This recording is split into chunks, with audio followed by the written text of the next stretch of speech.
మరొక సందేహం గురువుగారు నల్గొండ నుంచి పద్మ గారు అడుగుతున్నారు. పానకం వడపప్పుల ప్రసాదాల పరమార్థం ఏంటి అని. అయోధ్య, మధుర, మాయా, కాశీ, కాంచీ, అవంతిక, పురి, ద్వారవతి చైవ సప్తైతే మోక్షదాయకా. పానకం వడపప్పు అంటే నిజానికి ఉత్తర దేశంలో ఈ వడపప్పు పానకం పెట్టరు. ఇది మన దక్షిణాది ఆచారం, భద్రాచలం ఆచారం. మనందరికీ భద్రాచలమే ప్రమాణం.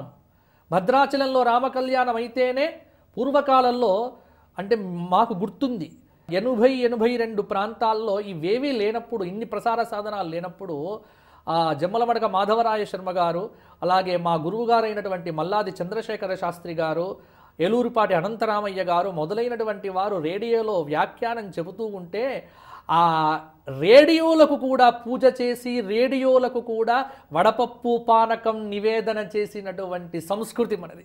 అంటే అంత పవిత్రంగా భావన చేశారు. బాగా వేడి ప్రదేశం, అందులో చైత్రమాసంలో శుక్లపక్షంలో నవమి రోజున కళ్యాణం జరుగుతుంది కదా. అందుకే వడపప్పు అంటే పెసరపప్పును నానబెట్టి చక్కగా అది చలువ చేస్తుంది, వేడిని తగ్గింపజేస్తుంది.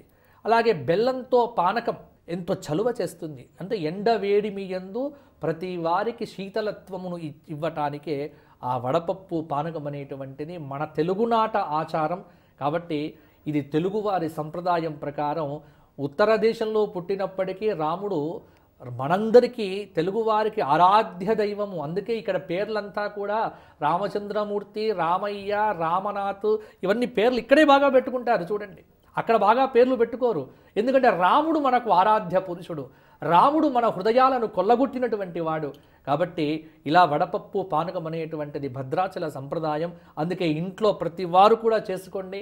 వడపప్పు పానకం చేసి పెడితేనే రామనవమి పూజ పూర్తయినట్టు లెక్క. ఇది మన తెలుగువారి విశ్వాసానికి ప్రతీక.